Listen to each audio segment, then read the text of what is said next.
Yo, what's going on? Jay Scotty Son here, back with another video. In today's video, like the description or thumbnail shows, there is a 91 card PSA return, and boy oh boy is there a lot of gems in this submission, and they're all vintage, which is great to see. So this submission was half pretty much first edition Chinese, and the other half was Vending series. So let's go ahead and get right into the submission. Let's start off with Chinese first edition. Got a Diglett here, getting a 9. And these cards, man, this Doduo, when they're get 10s, they are very low pop. I think this Doduo is a population of 7 in the world. So a very, very small amount of population. And low pop also means not a lot of transactions. Not a lot of data points that you can go off of to determine and establish a market price, if you will. So you pretty much have to come up with prices on your own for these type of things. So like this Ghastly, there were 10 in the world, so not too many to come up with a price. And base set is highly desirable, and China, they have a good market over there for Pokemon cards, and I have seen several of these at auction go for many hundreds of dollars, sometimes thousands. I mean, myself, I did grade a Pikachu with this batch of Chinese first edition cards that got a 10, and I sold it for $2 grand. So, and then I also have a guy who's trying to buy this Metapod right now for 300 bucks. So, pretty good. You just find the right person at the right time. This is definitely like a long game, but I would be happy just having these, not selling them ever. But I will take $200-300 bucks per card, per common, maybe 500 for the uncommons. Really, you just got to check the pop report and see if there's anything else out on the market, and there just isn't. There is not. And there are no recent sales for pretty much any of this, so it's pretty tough to determine value. But it's basically what I'm willing to let it go for.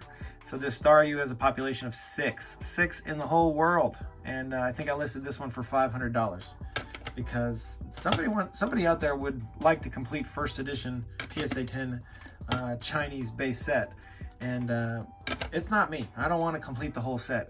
Obviously, the completionist in me does want to do that, but I'm not going to be doing that anytime soon.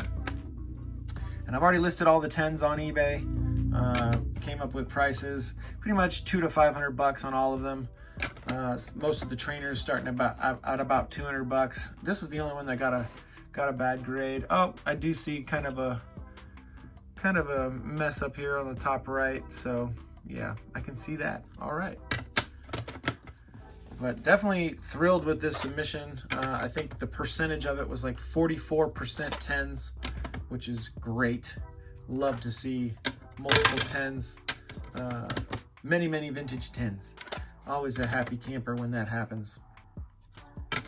And some of these 9s probably could have got 10s if I submitted them again, but I'm not about to do that until the price is definitely set in stone for some of these, if they become more liquid, which I don't see that happening anytime in the future, because this is a pop 3. Only 3 in the world for this Professor Oak.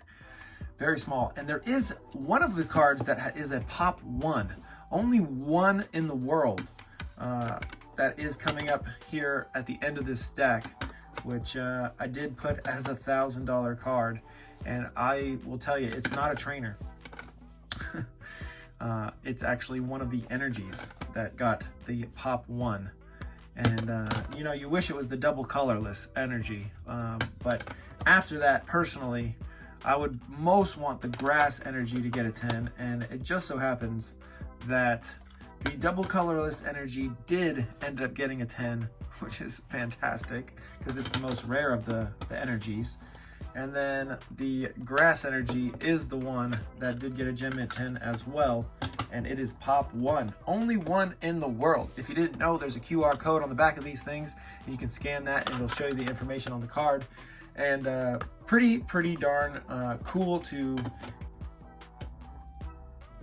Sorry, my phone has 10% battery, so I better wrap this up. I better get this going quick. one for one for this Groudon here. I paid $5 for this card, so not too bad. But yeah, my phone's at 10%, so I'm gonna go ahead and speed run through these vending series cards. Sandshrew, Seal getting a 10. Omanite, I already sold this one for $125, so pretty darn cool to see that. Horsey, Voltorb, this is the one you'll see in the back of SM Pratt's videos, but he, I believe, has a 10, of course. Electabuzz, Magnemite. Man, when these don't get the 10, they're not that valuable. They range from 20 to 40 bucks a piece in lower grades. I mean, even some of the 10s are going for 40 bucks if there's a, it's a pretty competitive market. There are a lot of 10s of these cards, 200, 300 of these. Some of them, the populations are pretty high. So that's why, and there are many people trying to sell theirs off, so it ends up, I know the Venonat's one of the cheapest ones of the bunch. Some of the more expensive ones like that Omanite, I don't know why the Omanite's more money. Maybe if you're this far down into the video, you can go ahead and tell me why that Omanite costs so much. Maybe it's from one of the vending sheets that is more rare than others. Or maybe it costs more than others. Maybe it's part of the Oyama's Pikachu, which is the most expensive one of these vending cards.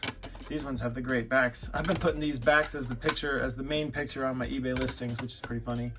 But not this one, because the front's so cool already on this one. Pass card, double pass cards getting the 10. These ones are also pretty expensive that I saw. Nothing cheap for those ones. Some of these trainers were pretty cheap in 10s. This Houndoom I thought would get a 10, and it's actually fairly cheap. I listed it for 20 bucks in a 9 because there are so many of them. And then we get some more Chinese first edition base. I had these a little bit out of order here. The Zapdos getting a 9. Very happy to see that. Same with this Giovanni's Nidoking. Nice swirl as well. There's not a lot of holo for it to have a swirl, so it's nice that one is there. This Mewtwo, I paid PSN price for this and grading, so this one is a loss. You can't win them all. This Rafflesia is French, so people definitely hit me up on Instagram or on eBay asking me if I have French cards a lot. The French cards are definitely highly sought after. Then these 3 cards right here were my buddy Jimmy's. Jimmy submitted these 3 cards knowing that they wouldn't grade that well, and I said they'd all get 5s and maybe a 4. So not too bad, not super far off on my prediction here. 3, 4, and 5 for Jimmy. This one right here just had some warping, so it's going to actually be a really nice looking one. But you can kind of see the shadow of that card. That's it for today's video, everybody. I hope everybody's having a good week so far. Let me know your thoughts down in the comments. Oh, and one more thing. Nobody got how many 10s there were. There were 39 10s in this submission, and nobody got that nail on the head for the super dope prize. So no winner this time, but hopefully there'll be one in the near future.